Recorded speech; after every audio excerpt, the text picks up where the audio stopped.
시청자 여러분 안녕하십니까. 굿모닝 포엑스 경제홍풍 시작해보겠습니다. 한동안 부진했던 화장품 업종의 주가가 실적 개선을 바탕으로 상승 모드를 타고 있습니다. K뷰티의 전성시대가 다시 도래하는 걸까요? 신한투자증권 리서치센터 박현진 위원님 모시고 이 얘기 들어보겠습니다. 어서 오세요. 안녕하세요. 솔직히 화장품주 그동안 안 봤어요, 저는. 한동안 소외돼 있어서 그런데 최근 들어서 보니까 연일 강세를 띄고 있어요. 대표 주자라고 할 수 있는 아모레퍼시픽이 27개월 만에 신고가 경신을 했고, 또 코스맥스, 잉글, 우드랩 모두 52주 신고가입니다. 굉장한 폭발력을 보여주고 있는데 어떻게 보세요? 네, 사실 화장품 기업들의 주가의 흐름이 올해 갑자기 좋아진 건 아니고요. 네. 작년에도 꾸준히 좋았습니다. 근데 이제 작년과 올해의 차이점이라고 보면 작년에는 중소형사 위주로 그리고 중소형사 ODM사 위주로. 일부 기업들 위주로 좀 주가가 움직였다면 예. 올해는 계속 중소기업들의 주가가 워낙 좋아요. 근데 거기에 대형사들까지도 같이 좀 합류하고 있는 상황이라고 보시면 됩니다. 이 이면에는 대체로 다 중저가 인디뷰티 브랜드들이라고 하는 왜 속칭 길거리에서 예전에 자주 보였던 네. 그런 저가 브랜드들이 상당히 최근에 인기를 끌고 있는 상황이라고 보시면 되겠고요. 그렇군요. 화장품 업종의 주가가 이렇게 슬금슬금 오르다가 이제 다 같이 주목을 받게 되는 배경이 있을 것 같은데 뭐 어떤 배경이 좀 있을까요? 일단은 아무래도 주가는 실적에 의해서 이제 선행하는 부분들이 좀 있다 보니까 실적에 대한 부분들을 말씀을 안 드릴 수가 없을 것 같은데요. 네. 지금 현재 실적이 국내 로컬 실적이 상당히 좋습니다.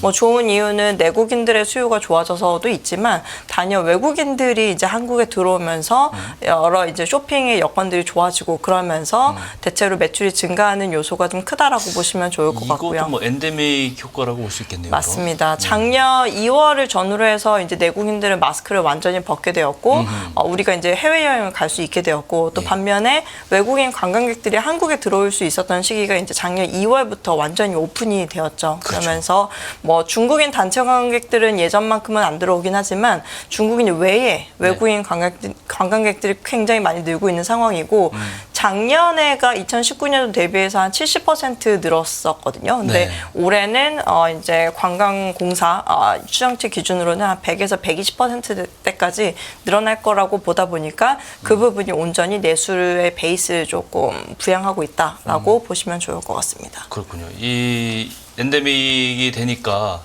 마스크 끼면서 사실 눈 화장이나 눈썹 화장만 하다가 전체적으로 다시 한다 이런 우스갯소리도 들어보긴 했는데 화장품 업종은 이제 직접 이제 판매하는 업체 완성 제품 업체들도 물론이고 이 주변 제품 관련주들 이런 것들도 움직인다. 방금 말씀 OEM 업체라든가 유통회사라든가 심지어는 뷰티 기기, 마사지 기기라든가 이런 거 있잖아요. 그런 것까지 동반 상승세를 보이고 있는데 이러다 보니까 10년 전에 이 K뷰티가 사실 1차 상승기가 전체적으로 벌어졌다면 이제 2차 붐들의 특징이 뭐 이런 거다 이렇게 말씀하시는 분도 있더라고요. 맞습니다. 사실 1차를 언제를 1차로 보느냐에 따라 좀 다를 것 같긴 한데요. 1차를 저는 이제 2013, 14, 15, 16년도 요때를 좀 보고요. 그게 이제 상징하는 게 드라마, K-드라마가 폭발적으로 증가할 때 예를 들어서 별에서 온 그대 뭐 이런 데서 이제 전지현 씨가 나왔던 뭐 그런 걸 계기로 1차 붐이 일었다 이렇게 주장하는 분들 봤어요. 사실 화장품 주가 측면에서 봤을 때는 1차의 사이클이 예전에 중국을 기반으로 해서 성장하던 그러니까요. 때가 있었죠. 당시에 이제 차화정 시대라고 해서 화장품 섹터가 다소 이제 시장에서 되게 주도 섹터로 주목받는 시기가 있었습니다. 예. 그때는 중국을 중심으로 마스크팩이 굉장히 인기가 있었었고요. 최근에는 전체 한국의 인디뷰티 브랜드들이 대체로 다 강세를 보이고 있는 상황 속에서 이제는 로컬 한국 시장 그리고 이제 일본 시장에서 굉장히 강세를 실적을 보이고 있어요. 그리고 더 나아가서는 미국 시장까지도 최근에는 팔로를 개척하고 있는 상황이라고 보실 수가 있습니다. 과거와 조금 다른 사이클이라고 보면 과거에는 마스크팩의 약간 그 단일화된 제품에 좀 국한되어 있었던 측면이 그렇죠. 좀 있어요. 예. 근데 최근에는 마스크팩은 대만이나 중국 같은 좀 더 저가를 많이 하는 국가로 많이 이관된 것 같고요. 최근에 한국을 대표하는 킬러급의 제품이라고 보면 보통의 고기능성의 에센스 그리고 앰플류 혹은 이제 선크림 같은 것들, 뭐 하이엔드로 기능이 굉장히 올라가는 강화된 것들이죠. 아니면 이제 색조 쪽에서는 립 틴트나 쿠션 제품들 등 예를 들면 뭐 서양 국가들에서는 잘 안 썼던 생소한 아이템들 위주로 최근에 수요가 올라오고 있는 상황이라 보시면 됩니다. 굉장히 긍정적으로 보는데 과거에 이제 중국을 위주로 중국 비중이 엄청났었잖아요. 그때만 한 10년 전만 해도 그때 이제 마스크팩을 뭐 보따리로 막 사가고 뭐 그때 면세점에서 왕창 사 중국인들이 사서 뭐 말하자면 이제 개인 판매를 막 하고 이런 식으로 붐이 일었었는데 네, 이런 잘 이제 맞습니다. 고기능 제품으로 이제 바뀌고 또 수출도 여러 국가들로 다변화되고 네, 뭐 그런 맞습니다. 거죠.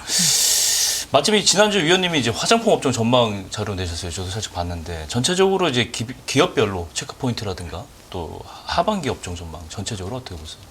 사실 결국은 실적으로 얘기할 수 있어야 되니까요. 지금 보면은 중소형사들의 주가나 실적에 대한 흐름은 하반기에도 상당히 양호할 거라고 보여집니다. 예. 아직 1분기 실적까지 안 나오긴 했지만요. 사실 제가 원래 좀 우려했던 거는 1분기보다 2분기, 3분기, 4분기가 국내 로컬만 놓고 봤을 때는 약간의 그 베이스 부담이 좀 높아지지 않을까라고 우려를 했었는데 생각보다 외국인 관광객에 의한 수요가 상당히 강해서 지금 현재 1분기보다 2, 3, 4분기가 둔화되긴 둔화되지만 시장의 기대치를 크게 내릴 정도는 전혀 아니고요. 오히려 일본이나 미국에서의 수출이 굉장히 많이 늘어나게 되면서 이 부분들을 커버하고도 플러스 알파를 만들어내는 상황이라고 보실 수가 있습니다. 그래서 보통의 이제 주가는 시장의 컨센서스와 비교를 하기 마련인데 최근에 컨센서스가 자꾸만 올라가고 있는 상황인데도 불구하고 조금 더 올라갈 여지를 자꾸 만들고 있는 상황이 결국 수출 쪽에서의 모멘텀이라고 좀 보고 있거든요. 그렇죠. 그래서 그 부분들을 좀 중점적으로 보시되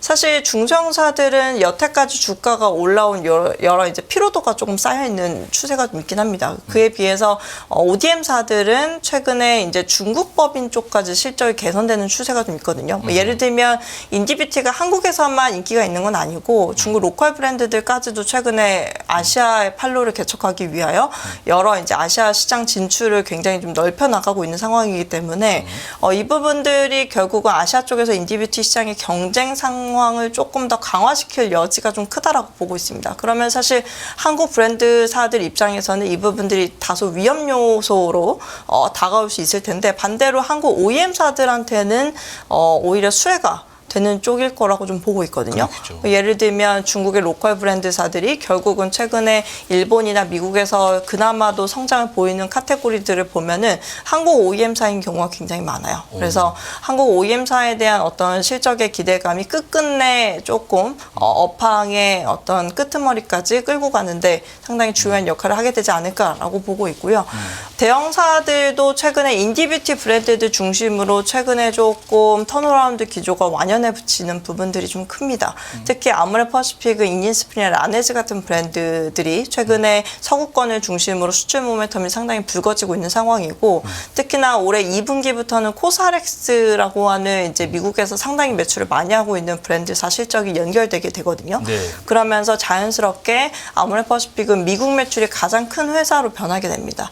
그리고 LG생활건강도 마찬가지로 최근에 인디뷰티 브랜드들 중심으로 상당히 많이 해보고자 하는 욕심들을 보여주고 있기 때문에 이 부분들이 실적에 연결된다라고 하면 주가도 끝끝내 대형사들까지도 같이 가게 되는 그런 상황이 될 거라고 보여져요. 그래서 저는 개인적으로 하반기에는 뭐 대형사, 중소형사 그리고 ODM사들까지 굉장히 주가의 흐름이 다 같이 강한 흐름을 보여줄 거라고 보고 있습니다. 전체적으로 동반산성세 이렇게 네. 예상을 하시는 건데 중저가, 중소형 브랜드들 뭐 도약하는 거 굉장히 좋은데 생각해보면 2000년대에 화장품 K-뷰티 제가 말씀드린 1차 붐이라고 이제 표현을 드리는데 그때 보면은 토니모리 기억하시겠죠. 이니스프리라든가 에뛰드 하우스, 마시아 이런 중저가 저가 화장품 시장이 굉장히 주목받았는데 근데 그 이후에가 문제예요.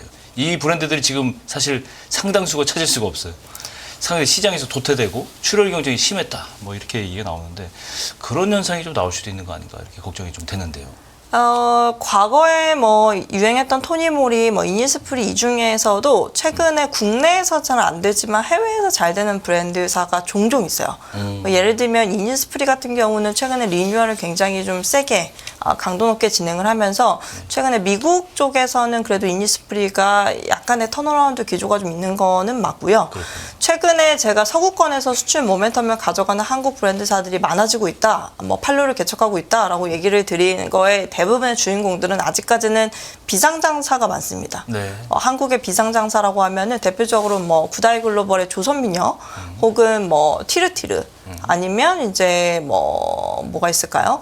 굉장히 많아요. 아누아라는 브랜드도 있고, 크레이버의 이제 그 스킨천사라고 하는 브랜드들도 있는데, 이들 브랜드들이 대체로 작년 대비 매출이 최소 3배에서 4배 가까이 성장을 합니다. 와. 근데 얘네들의 브랜드가 사실 상장 브랜드사들 중에서는 연결지어서 수혜를 찾아볼 수 있는 기업이 사실은 없어요. 근데 ODM사들은 사실은 수혜를 보죠. 이들 대부분이 결국은 내부의 공장, 인하우스 생산 시설을 가져가기보다는 외부의 코스맥스나 한국 콜마와 같은 ODM사를 이용하기 그렇죠. 때문에 예. 보통은 ODM사들의 수혜로 연결지어 볼 수는 있겠고요. 최근에 상장사들까지도 최근에 미국의 모멘텀을 넓혀가는 기업들이 있습니다. 말씀하신 아까 말씀하신 일부 브랜드사들은 아직은 잘 안 보이지만 최근에 클리오라는 기업들, 그리고 아이패밀리에스의 로맨이라는 브랜드도 최근에 미국 매출이 조금씩 나오고 있는 상황이고요. 그 밖에 이제 대형사들의 작은 브랜드들, 이니스프리도 맞고요. 그 밖에 이제 더 페이스숍이나 힌스 같은 LG생활건강 산하의 브랜드들도 최근에 미국 사업을 위하여 굉장히 좀 많은 노력들을 하고 있기 때문에 이것들이 과연 미국의 실적으로 연결될 수 있을 것인가를 지켜보는 게 지금은 상당히 중요한 시기인 걸로 보여집니다. 최근에 보니까 이제 판매 방식도 굉장히 좀 특징이 바뀐 거 아닌가. 예전에는 이제 직접 가서 판매하거나 아니면 기존의 네트워크, 현지에 있는 유통 네트워크에 올린다거나 뭐 이렇게 했는데, 지금은 이제 소셜미디어, 인스타그램, 틱톡 뭐 이런 데서 직접 이제 유튜버들이 나와서 하고, 인플루언서들이 공동구매 형식으로 판매도 하고 뭐 이런 것들이 나왔는데, 판매 채널별로는 어떤 좀 특징들이 있을까요? 일단 한국에서는 올리브영 같은 HMB 채널들이 상당히 강세를 보이고 있는 상황이 좀 앞으로도, 과거에도 그랬지만 앞으로도 그럴 거라고 좀 보고 있고요. 이제 해외 쪽 채널은 좀 상황이 다릅니다. 해외 쪽 채널은 사실 대부분이 온라인을 통해서 나가는 경우가 일반적이고요. 온라인은 기업들이 직접 하는 경우도 있긴 하지만 일부는 옆에 이제 대형사를 끼고 가는 경우가 꽤 많고요. 오프라인 채널을 나갈 때는 거의 한 80% 이상은 대행사를 끼고 간다라고 보시면 됩니다. 그래서 사실은 브랜드사들 입장에서는 B2B라고 좀 표현을 하는데요. 아무래도 일본이나 미국 시장에 대한 이해도가 아무래도 한국 기업들이 좀 떨어지는 게 좀 있다 보니까 그 시장을 상당히 잘 이해하면서 대응해 줄 수 있는 중간에 대행사를 끼는 경우가 일반적이고, 그런 경우가 이제 상장사 중에 하나 있죠. 미국의 대행사로 유명한 이제 실리콘투라는 기업이 있습니다. 실리콘투라는 기업이 사실은 어떻게 보면 우리 생각에는 필요 없는 거 아닌가? 왜 이 회사가 왜 필요하지? 라고 생각하실 수가 있는데, 미국에 처음 나가는 기업들은 여러 이제 법규에 대한 규제들을 이해할 필요가 꽤 높고, 또 여러모로 이제 미국 시장에 대한 마케팅의 어떤 트렌드를 이해할 필요가 있다 보니까 그에 굉장히 현지 사정을 잘 알고 있는 대행사가 필요로 하는 거죠. 그래서 사실은 아모레퍼시픽이나 LG생활건강 같은 큰 기업한테는 이런 기업의 역할이 그렇게 중요하진 않을 수 있는데, 그렇겠죠. 이런 작은 브랜드사들 입장에서는 이런 실리콘투 같은 기업이 상당히 어떻게 보면은 미국에 내가 진출하는 데 있어서 굉장히 큰 역할을 대행해 줄 수 있다라는 점에서 필요도가 높아지는 것 같긴 합니다. 그래서 이런 대행사에 대한 어떤 주가 흐름도 상당히 좋은 상황이고, 그와 유사한 피어 기업들을 찾는데 시장은 상당히 관심이 많은 것처럼 보이기도 합니다. 그렇군요. 예전에는 보면 화장품 회사들은 당연히 뭐 스킨, 로션 이거 두 가지, 이거는 뭐 기본적으로 갖추고 있고, 이거 먼저 이제 출시를 하고 그 다음에 이제 나중에 뭐 색조라든가 뭐 이렇게 좀 기능성 화장품 출시하는 거 봤는데, 요즘에 보니까 그렇지 않더라고요. 킬러 콘텐츠, 킬러 제품 하나를 이게 스킨 로션이 아닌 제품을 딱 내놓고 일단 그거에 히트치고 나면 이제 나중에 스킨 로션을 이제 이런 방식도 좀 재밌는 것 같아요. 네, 사실 이제 화장품 산업이라는 게 어떻게 보면 이미지 산업, 브랜드 산업이 성격이 굉장히 강하다 보니까 어떻게 보면 이 브랜드 이미지를 굉장히 좀 강조하는 어떤 마케팅 전략이 주류를 이루는 게 좀 있고요. 사실 이 브랜드의 이미지를 만드는 건 결국은 제품이죠. 그렇죠. 근데 사실 한국의 이미지를 빗대어 가는 경우가 일반적이고 결국은 이 브랜드가 그냥 단순히 이 브랜드 얼굴만을 뭔가 광고에서 갈 수 있는 시기는 이제는 좀 지났다라고 보고 있습니다. 사실은 킬러 아이템, 최근에 인디뷰티 브랜드들이 잘 된다고 하는 인디뷰티 브랜드들을 좀 살펴보면은 그 인디뷰티 브랜드들이 자기의 브랜드를 뭔가 내세울 수 있는 대표 아이템들이 분명 하나씩 있고요. 그렇죠. 이 대표 아이템 하나씩이 모여서 하나의 브랜드가 되는 걸로 좀 보여지거든요. 그래서 사실 이 브랜드의 이 제품 하나가 뭐 보통은 매출 한 2천억을 한다. 그러면은 차후에 2천억 정도 매출이 갔을 때 그 다음에 넥스트 아이템이 뭔가에 대해서 고민을 하게 되고 그 아이템이 나오느냐 안 나오느냐에 따라서 2천억, 4천억, 6천억 이렇게 약간 단계적으로 그렇죠. 매출이 올라가는 추세인 것 같아요. 그래서 사실은 최근에 인디뷰티 브랜드사들이 대체로 이런 어떤 킬러급의 아이템을 만드는 데 굉장히 주력을 하고 있는 상황이고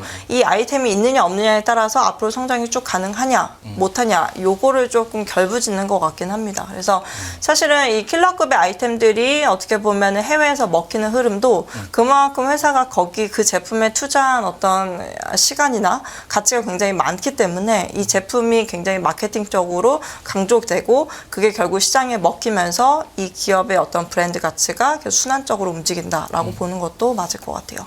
제 기억으로는 이 화장품의 품목별로 예전에는 사실은 딱 거의 정해져 있던 것 같아요. 예를 들면 눈 화장하는 색조 화장품은 면세점가만 하나씩 사오는 것들 있잖아요.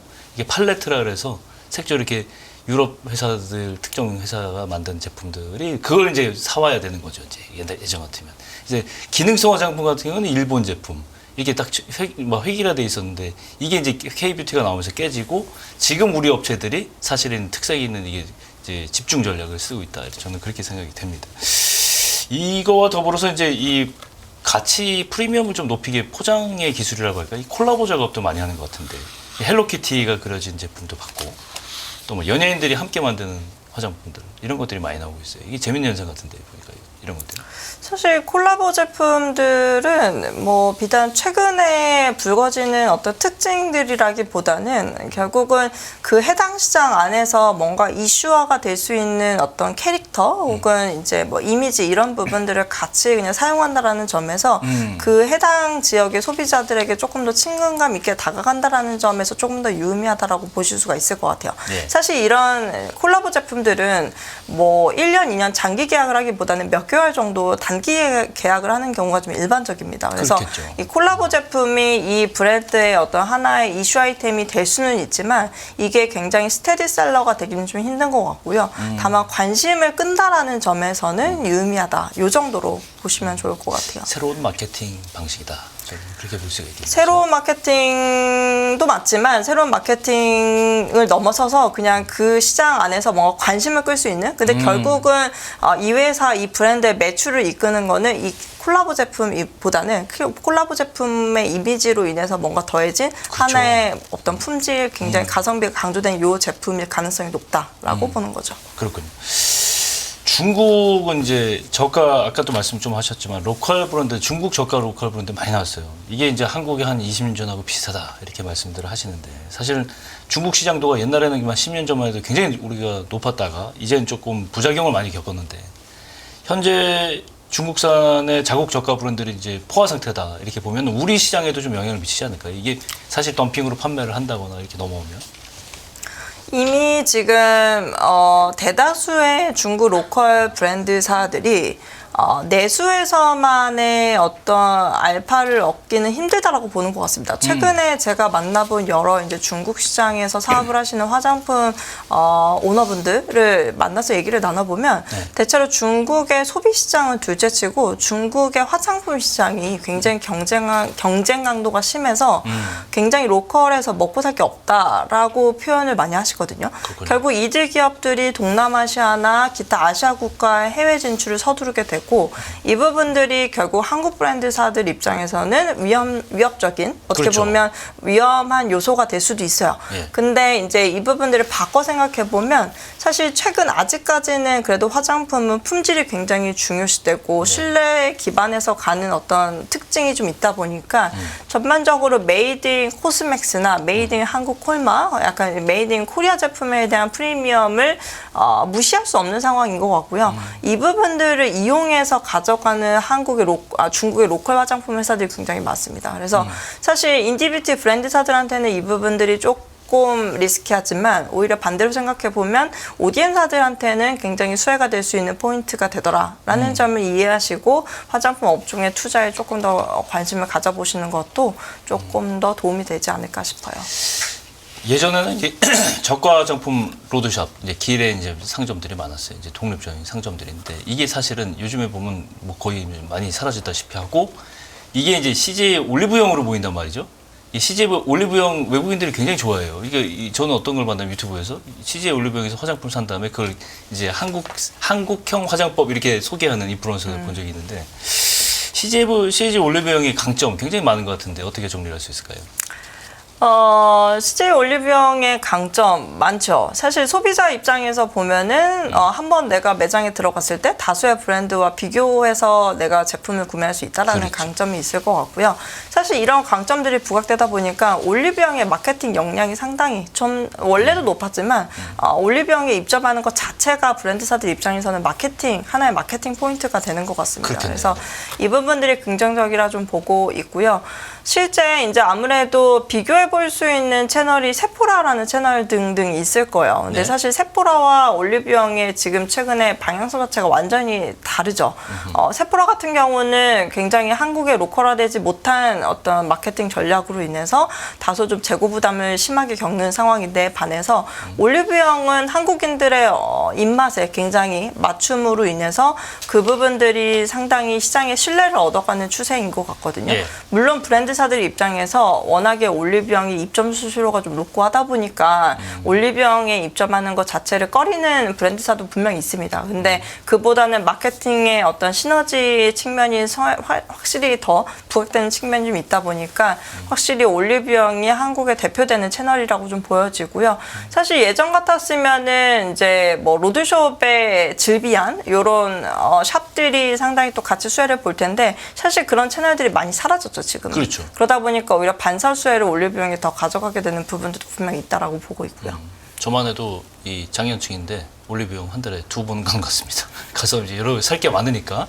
그리고 최근에 광고를 보니까 깜짝 놀랐어요. 밤에 이제 말하자면 이 헤어 제품이 떨어졌어요. 이거 어떡하지? 근데 내일 아침에 배달 아침 해주고 그런 것까지도 굉장히 뭐 연구를 많이 한 것 같은데 최근에 또 이 각광받는 뷰티 트렌드 중에 하나가 이제 홈 뷰티 디바이스라는 거예요. 팬데믹 전후로 이제 비대면 소비가 강화되면서 이 부분이 뜬 것 같은데 이런 건 어떤 제품들이 좀 있습니까?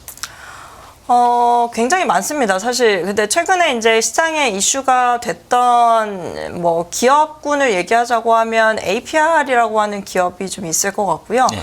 APR에서 최근에 이제 런칭했던 부스터 프로라고 하는 제품들, 이전에 이제 런칭했던 에어샷도 그렇고 대체로 상당히 많은 소비자들의 사랑을 많이 받고 있는 제품이라고 좀 알려져 있습니다. 근데 이런 최근에 한국산 뷰티 디바이스들이 최근에 아시아 혹은 미국 쪽에서의 수출이 많이 늘어나고 있는 추세이고요. 네. 대체로 다 거의 자사몰을 통한 매출이라는 점에서 상당히 ROE를 높이고 있다는 점이 기업 가치를 높이는 데 유의미할 거다라고 보고 있습니다. 그래서 이런 기업들의 흐름, 사실 디바이스라는 것 자체가 결국 저는 또 하나의 화장품이라고 좀 보고 있거든요. 네. 결국은 그때 시술의 어떤 트렌드, 화장의 트렌드에 따라서 이 뷰티 디바이스의 트렌드도 바뀐다라고 좀 보고 있고 그런 측면에서 좀 비싼 화장품이라고 보시면 좋을 것 같아요.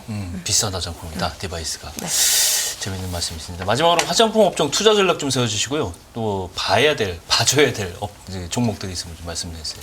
저는 하반기 키워드 정리해보면 사실은 이제 미국을 지켜보자, 미국에 한번 좀 베팅을 해보자라고 말씀을 드리고 싶고요.